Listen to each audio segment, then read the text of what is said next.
함께 나눌 말씀의 제목은요, 서로를 얼마까지 용서해야 하나, 얼마까지 용서해야 되나 겁니다.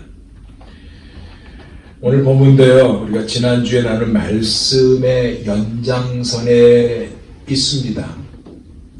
지난주 우리가 나눴던 것 한번 기억해 봅시다. 뭡니까?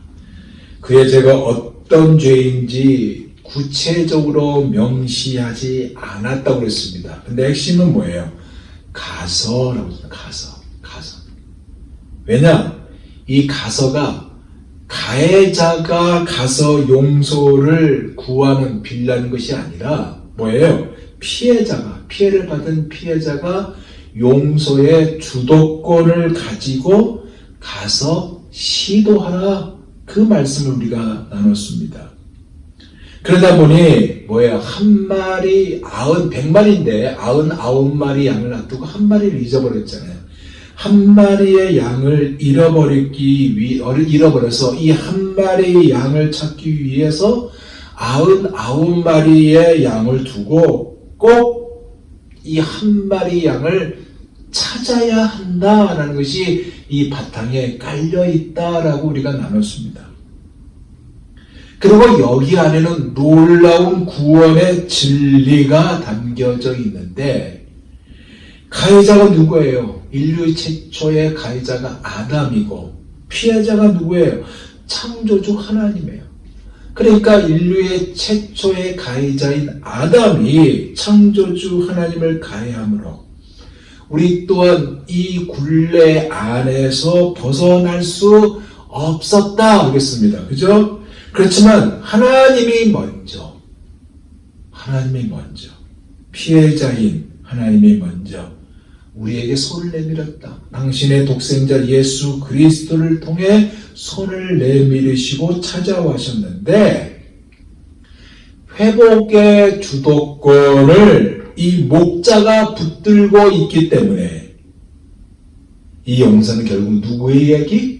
당신의 이야기, 하나님의 이야기, 예수 그리스도, 우리 주님의 이야기였다라고 지난주에 나눴습니다. 그리고 우리의 용서가 예수님의 긍휼 안에 완성이 되는 은혜를 받았다고 우리가 지난주에 나눴어요. 기억나시죠? 그리고 오늘 본문은 그 이후에 연장되는 이야기가 오늘 본문이에요. 아까 우리가 장 집사님이 성경을 봉독했습니다. 그렇지만 우리가 말씀을 들으면서 마음속에 찾아온 건 뭐예요? 부담입니다. 굉장히 부담으로 다가오는 말씀이 오늘 말씀이에요. 그래도 이 말씀을 나누면서 우리가 오늘 함께 은혜를 받고자 합니다. 먼저 오늘 본문의 시작은 어떻게 시작하고 있어요? 베드로가 질문을 던지는 것으로 시작하고 있습니다. 21절 볼까요? 그때에, 예수님의 말씀하고 난 그때에 베드로가 나와 이르되 주여, 형제가 내게 죄를 범하면 몇 번이나 용서하여 주리이까? 7번까지 하오리까?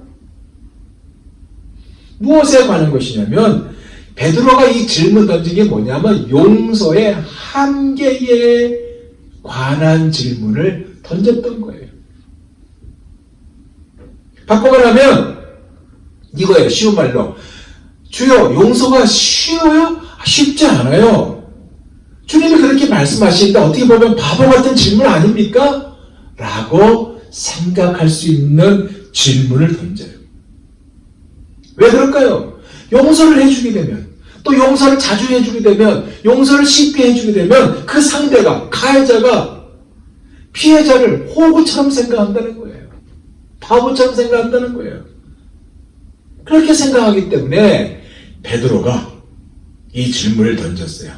몇 번이나 용서해 주리까? 7번까지 하오리까? 칭찬을 듣고 싶어서 이 7이라는 7번이라는 횟수를 정해서 질문을 던졌어요. 왜 7일까요? 당시에요, 랍비가 정한 기준이 있습니다. 랍비가 정한 기준은요, 이 용서의 한도가 3회입니다. 3회. 3번까지는 용서해주라는 게 당시에 정해진 기준이에요. 그런데 여기에 2배를 더했잖아요. 4비육 6이잖아요. 거기다가 완전수를 만들기 위해서 7까지 더했어요. 그래서 7을 딱 만들어서 질문을 하면 주님이 잘했다 베드로야, 너 정말 머리가 똑똑하구나, 너 정말 괜찮은 애야 라고 칭찬을 받을 것 같은데 그게 아니라 주님의 답이 딱 예상이 벗어나 버렸네요. 22절에 이렇게 말하고 있어요. 예수께서 이르시되 내게 이르노니 7번만 아니라 7번을 70번까지 할지니라. 7번에 70번까지 하면 몇 번이에요? 490번입니다. 490번. 그가 제시한 것보다 더 놀랄 만큼 숫자를 제시했어요. 여러분의 동료가 여러분이 잘 아는 동료가 여러분에게 490번이나 죄를 짓는 일이 벌어질 가능성이 있을까요? 없을까요? 없죠. 설령 그렇다 할지라도 몇 번째인지 헤아리는 뜻이 아닌 아예 세지 말라는 것입니다.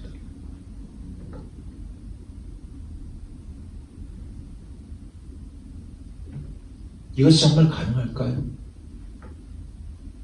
우리가 보통으로 생각할 때는 저런 사람도 용서해야 합니까? 라는 것이 그 보통 질문이에요. 안 그래요? 이것이 정상인데 이것이 가능하냐 이야기입니다. 일반적으로 답은 뭐냐? 힘들다예요. 하지만 용서에 있어서 한 가지 변함이 없는 법칙은요, 우리가 깊은 상처를 입었을 때 용서하지 않는 한 어떤 치유도 없다는 것입니다. 이 말은 너무나 멋지죠? 그런데 힘들다는 얘기예요. 안 돼요. 490번이나 용서가 가능할까요? 안 돼요. 그럼에도 불구하고 일반적으로 보통 사람들이 생각하기는 뭐냐? 용서는 필요하다. 이것에 대해서 부정하는 사람 아무도 없다는 거예요. 당연히 용서는 필요한데 그러나 정작 본인이 닥쳤을 때, 본인이 그 어려움을 당했을 때는 용서가 안 된다는 얘기입니다.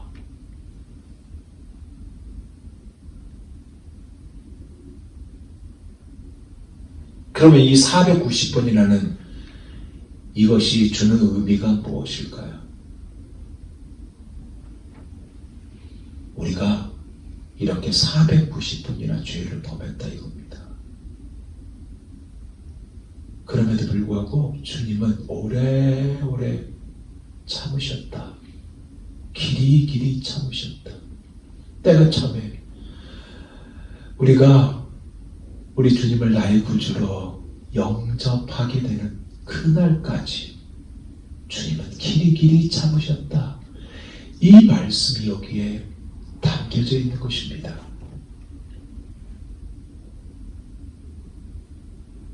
그렇기 때문에 이것이 어떻게 해야만 이 용서가 가능하게 되느냐? 하나님의 자비를 경험한 사람만이 이해되고 할 수가 있는 것입니다. 왜냐? 용서는요, 결국 하나님의 선물이고 하나님의 은총이기 때문에 그래요. 즉, 거저 받았기 때문에 거저 줄 수 있다는 얘기입니다. 즉, 가해자가 가서 용서를 비는 것이 아니라 피해자가 주도권을 가지고 용서하게 되는데 그 피해자, 하나님, 길이 참으사 우리를 용서하셨다는 이 사실을 여기에 담고 있어요. 그래서 이 예를 오늘 본문 23절에서 34절까지 주님이 길게 비유로 말씀하고 있는 것을 볼 수 있습니다.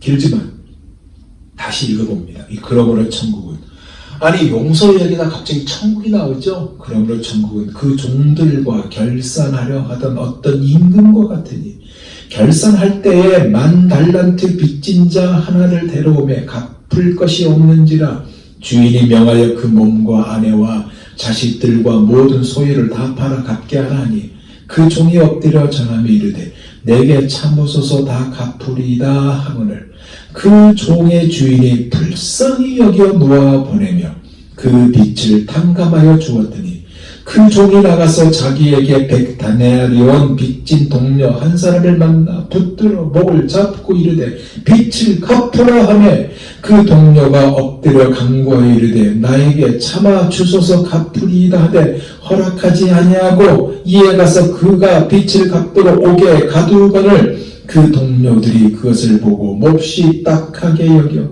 주인에게 가서 그 일을 다 알리니 이에 주인이 그를 불러다가 말하되 악한 종아 내가 빌기에 내가 내 빚을 전부 탕감하여 주었거늘 내가 너를 불쌍히 여김과 같이 너도 내 동료를 불쌍히 여김이 마땅하지 아니하냐 하고 주인이 노하여 그 빚을 다 갚도록 그를 옥졸들에게 넘기니라.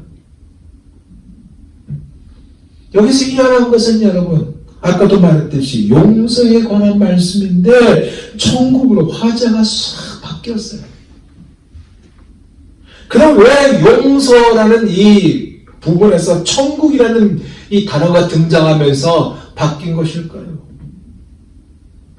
죄인이 용서를 받아야 천국에 이르기 때문에 그렇습니다.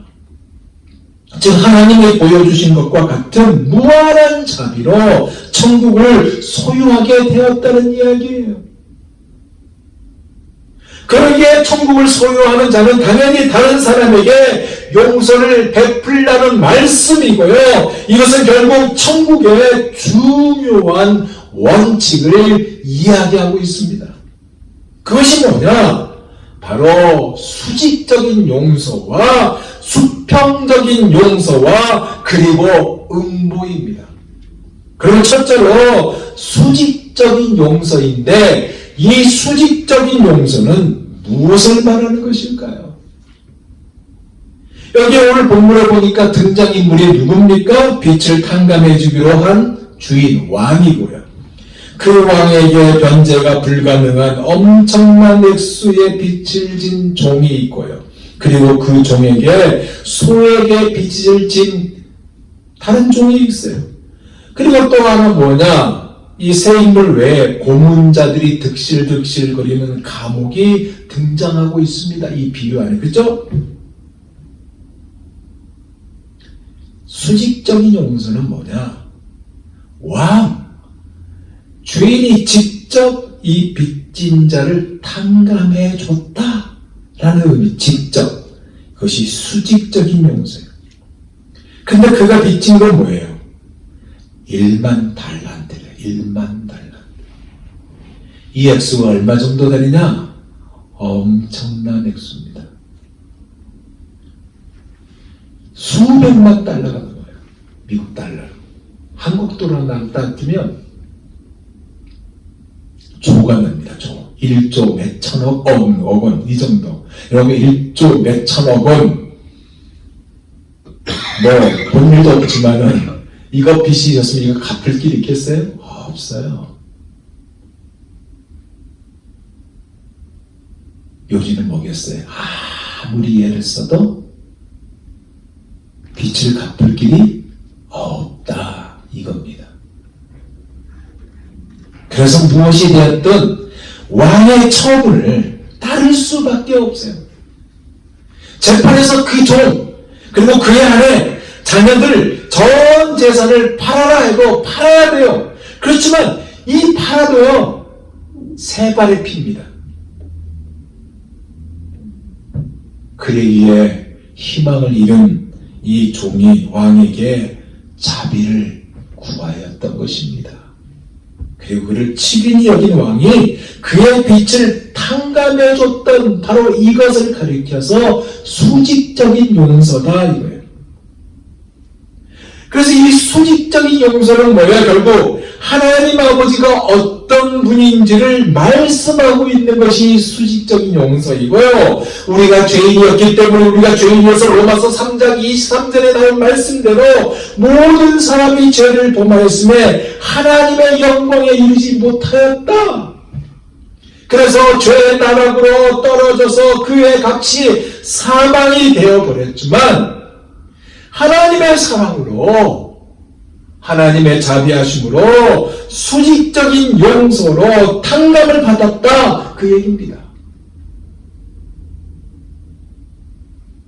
이 수직적인 용서를 위해 친히 하나님께서 뭐예요? 이 땅으로 인간의 몸을 입고 인카네이션에서 침입하셨던 것이고 십자가의 달로 돌아가심으로 우리가 남을 입었던 거 아니에요. 이사야서 53장 4절에서 6절에 나온 말씀대로 그런 실로 우리의 질고를 지고 우리의 슬픔을 당하였거든 우리는 생각하기를 그는 징벌을 받아 하나님께 맞으며 고난을 당한다 하였노라. 누구 때문에? 우리의 죄 때문에. 망할 수밖에 없는, 죽을 수밖에 없는, 도저히 갚을 수 없는 1만 달란트 되는 그 빛을 진 우리 때문에. 그가 찔림은 우리의 허물 때문이요 그가 상함 우리의 죄악 때문이라. 그가 징계를 받음으로 우리는 평안을 누리고 그가 채찍에 맞음으로 우리는 나음을 받았도다.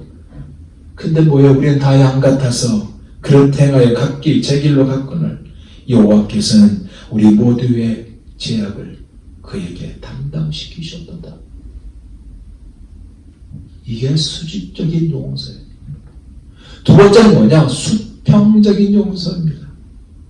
이 말씀은 결국 무슨 얘기냐? 수직적인 용서를 받았다면 당연히 반드시 수평적인 용서도 해야 한다는 의무가 담겨져 있습니다.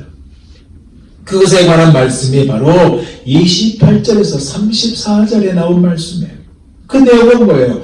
엄청난 빚을 탕감받은 이 종이 소액의 종, 자기한테 소액의 빚진 종에게 멱살 잡고 흔들렸잖아요. 그의 위선을 고발하고 있는 내용입니다. 왜 고발했어요? 탕감을 받은 자신이지만 정작 자신에게 소액의 빚을 진 사람에게 빚을 다 갚으라고 한 요구, 그가 갚을 때까지 조금만 기다려 달라는 애교를 단번에 거절한 이 위선이고요. 엄청난 자비를 체험한 그가 조금 기다려주면 몇 푼 안 되는 이 돈을 쉽게 갚을 수 있는 그에게 베풀지 않는 이것이 바로 위선이었다 이겁니다. 당연히 베풀어야 했는데 하지 않는 것이 위선이었다 그 얘기입니다. 그래서 주님의 강조가 뭐예요? 수직의 은혜를 체험했다면 수평의 용서를 실천하라 이 말씀입니다. 그래서 주님이 마가복음 11장 25절에서 26절에 이 말씀을 하셨잖아요. 들어보세요. 서서 기도할 때 아무에게나 혐의가 있거든 용서하라. 그리하여야 하늘에 계신 너희 아버지도 너희 허물을 사하여 주리라. 그럼 어떻게 수평적인 용서를 할 수 있는 가능한 자리에 머물게 될까요? 아까도 말했듯이 먼저 하나님의 큰 은혜를 잊지 않을 때 가능하게 됩니다.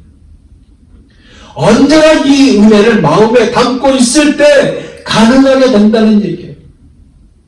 그랬을 때 제일 먼저 뭐 하지 아세요? 자기 자신을 용서하게 되고요. 그리고 자기로부터 풀어놓아 주어서 상처를 준 누군가를 용서하는 자리로 접근하게 됩니다. 여러분 욥을 잘 알죠? 욥이 고난을 얼마나 많이 받았습니까? 상처를 많이 받았어요. 그래서 욥은 상처를 많이 받은 자, 특히 상처가 많은 자라고 우리는 욥기서를 보면 알 수가 있습니다. 그래서 욥기서를 보면요, 고난이라는 이 단어가 이 욥기서의 핵심일 것 같죠? 근데 그게 아니에요. 그건 뭘까? 그동 자기 스스로 의롭다고 생각한 사실, 이 사실을 욥기서가 고발하고 있다는 겁니다.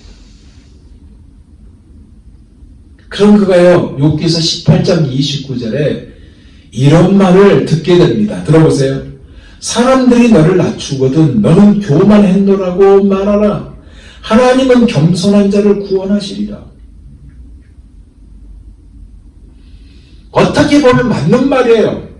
그렇지만 욥 자신이 생각할 때 이것은 나에게 해당되는 말이 아니야 라고 생각할 수 있습니다. 교만한 자가 여러분 나 교만해 그렇게 말합니까? 안 해요. 자기가 교만한지도 모르는 가운데 교만해요.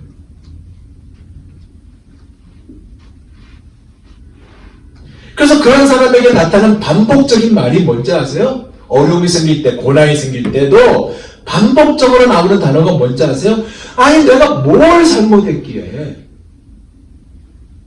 아니 내가 무엇을 잘못했기에 하나님 이렇게 어려움을 주십니까? 라고 항의합니다. 그러니까 스스로 의롭다고 여긴 거예요. 하지만 그가요, 진짜 창조주 하나님을 만나요. 창조주 하나님을 진짜 만나고 나서 그가 이런 고백을 합니다. 욥기서 42장 5절 들어보세요. 귀로 듣기만 하였지만 이제 눈으로 뵙습니다.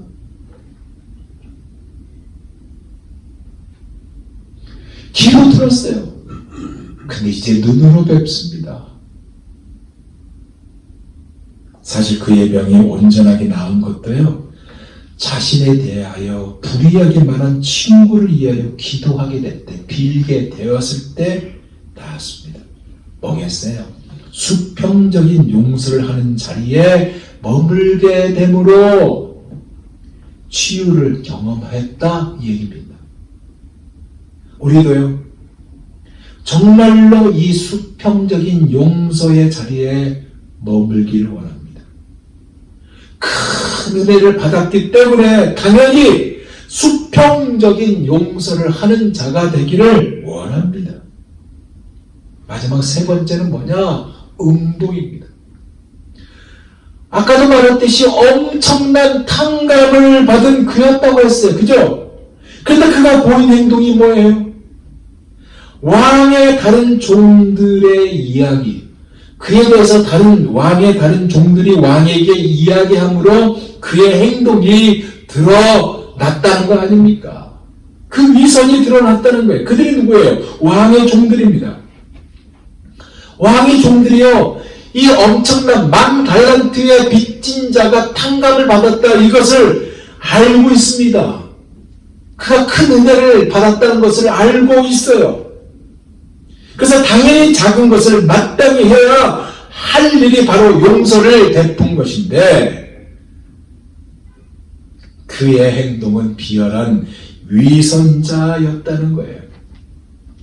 이것을 왕에게 알리게 되었고, 이것을 들은 왕은 매우 언짢아 여겨서 결국 빚을 탕감해준 종을 다시 불러 공개적인 이 말씀을 하고 있는데, 그것이 바로 33절입니다. 보세요. 33절.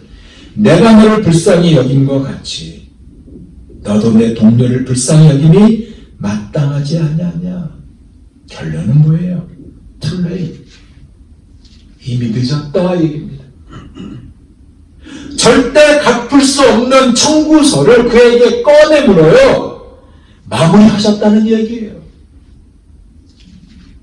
무슨 얘기예요, 여러분? 하나님께 용서를 받은 자는요, 다른 사람을 용서하는 것이 정상이라는 것이고, 보답할 엄두도 못 낼 최대의 자비와 한없는 은혜를 받은 자가 용서를 거부한다. 불과정에 감옥에 갇혀서 끝없는 괴로움에 시달릴 것이다, 이 말씀을 하고 있는 것입니다. 근데 이거 아세요? 용서를 하지 않는다. 신앙적인 것이 아닌 일반적인 것에도요, 특히 건강에 아주 안 좋다는 예가 실제 실험터에서 나타난 것이 있었습니다. 스탠포드 대학에 프레드 러스킨 박사가 있습니다. 그 사람이 용서 프로젝트라는 이 프로그램을 시행했습니다. 많은 사람을 조사하고 연구했어요. 그런데 용서가요. 용서를 하는 그 사람이 용서를 함으로 그의 신체적, 정서적 건강에 아주 눈에 띄는 차이를 만들 수 있다는 결과를 그가 발표했습니다. 그러니까 그가 조사해보니까, 연구해보니까 용서하면 분노, 우울증, 스트레스, 심지어 혈압을 줄일 수 있고 낙관론, 희망, 동정심, 자신감이 더 커진다라는 연구가 나왔다는 것이에요. 그것을 발표했어요. 그가 이런 말을 했습니다. 들어보세요. 용서는 상실, 학대 또는 배신의 고통을 느끼고 나서 있는 그대로 내려놓는 마음 또는 그런 마음 상태를 말하지만 반면 고통이 풀리지 않으면 신경과 심혈관, 내분비 시스템에 부담이 돼요. 시간이 지남에 따라 신체적 문제가 발생합니다. 그랬어요. 그리고 또 뭐라고 했냐면 용서 안 하기는 우리 몸의 시스템에 스트레스를 주고 특히 가장 약한 신체 부위인 장기에 영향을 미친다. 그랬습니다. 그래서 암이 발생하잖아요. 원하기는 우리가 용서하는 자리에 머물러서요. 건강도 찾는 우리 모두가 다 되시기를 예수 그리스도 이름으로 축원드립니다. 주님은요. 이 비유를 마친 다음에 한 메시지를 전합니다. 그 메시지가 바로 35절이에요. 이렇게 강조하고 있어요. 봅시다. 너희가 각각 마음으로부터 형제를 용서하지 아니하면 너희 하늘 아버지께서도 너희에게 이와 같이 하시리라. 이 말씀이 무슨 의미냐면 여러분 자기에게 잘못한 사람의 자비를 구하는 수평적 용서가 있잖아요. 여러분이 수평적 용서하는 것을 거절하면 하나님 역시 용서를 보류하신다는 것이고요. 그를 스스로 만든 정신적, 정서적, 영적 고뇌의 감옥에 가두어 버린다. 이 말씀입니다. 그래서 부담되는 말씀이 오늘 본문이에요. 이제 말씀을 마칩니다. 그럼 오늘 본문이 부담이 되지만 우리에게 하시고자 하는 핵심적인 말씀이 뭘까요? 우리에게 무엇을 할까요? 용서가 어렵잖아요. 무엇을 말씀하고 있을까요? 1만 달란트입니다. 그리고 1만 달란트 받은 우리가 왜 형제를 용서해야 하는지에 대한 말씀을 하고 있는 겁니다. 우리가 빚진 액수가 얼마라고요? 1만 달란트. 수백만 달란트. 우리 돈으로 따져보니까 1조 8천억이에요. 저와 자식과 그의 종의 몸까지 팔아도 갚을 수 없는 금액을 빚진 거예요. 하나님 앞에서 헤아릴 수 없는 이 빚을 졌지만 주님이 대신 이 빚을 갚으셨다는 사실이에요. 이것을 오늘 본문이 우리에게 말하고 있어요. 그것이 바로 십자가이고요. 주가 주신 십자가는 헤아릴 수 없는 은혜이고요. 이것을 우리가 값없이 탕감을 받았다. 이 말씀을 하고 있는 것입니다. 그에게 7번씩 70번 이상 죄를 지어서도 아니 7번씩 70번 이상 무제한으로 용서하신 하나님처럼 우리가 이 은혜 수평적인 용서를 해야 한다는 것이 오늘 본문의 핵심입니다. 그런데 우리는 여러분 어떻습니까? 빚진 친구의 목을 붙들고 돈을 내놓으라고 소리 지르지 않습니까? 우리가 이렇게 하고 있다는 거예요. 왜 형제를 용서하고 사랑해야 할까요? 잃어버린 양이요. 소에게 빚진 자예요, 여러분. 그의 목소리를 몸을 붙잡고 그냥 흔들어 댄다. 잃어버린 양인데요. 그 한 마리를 찾아야 되기 때문에 그런 거예요. 용서하지 않을 때 다른 형제 자매가 실족하기 때문에 그래요. 그래서 이제 누구든지 지극히 작은 영혼이라도 실족해 한다면 차라리 연자 맷돌을 목에 달고 바다에 빠뜨리는 것이 낫다라고 하셨고요. 실족은 뭔지 아세요? 실망이 아니라 죄를 짓는 자리로 내몰아간다, 그 의미입니다. 주인의 말씀이 뭐예요? 내가 너의 엄청난 빚을 너를 불쌍히 여김으로 탕감하여 주었는데 내가 받은 그 불쌍히 여김으로 너의 친구를 용서하는 것이 마땅치 아니하냐? 이거 아닙니까? 근데 이 말이요, 예수 안 믿는 자들에게 해당된다? 아니에요. 예수 믿는 우리에게 해당된다는 말씀이에요. 그래서 마지막 35절은 뭡니까? 너희가 각각 중심으로 형제를 용서하지 아니하면 내 천부께서도 너희에게 이와 같이 하시리라, 이거예요. 우리가 형제를 용서하고 사랑해야 하는 이유가 주님께서 용서치 아니한 우리를 심판하시기 때문에.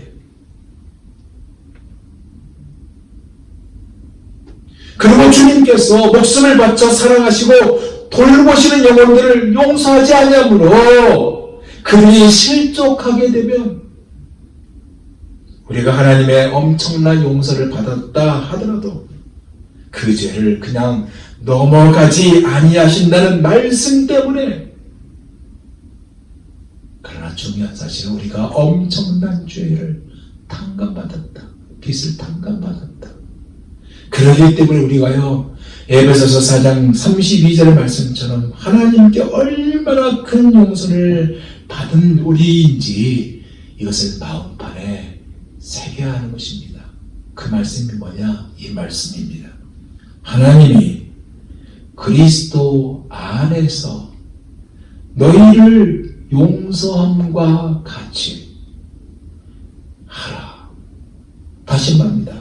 하나님이 그리스도 안에서 너희를 용서하심과 같이 하라.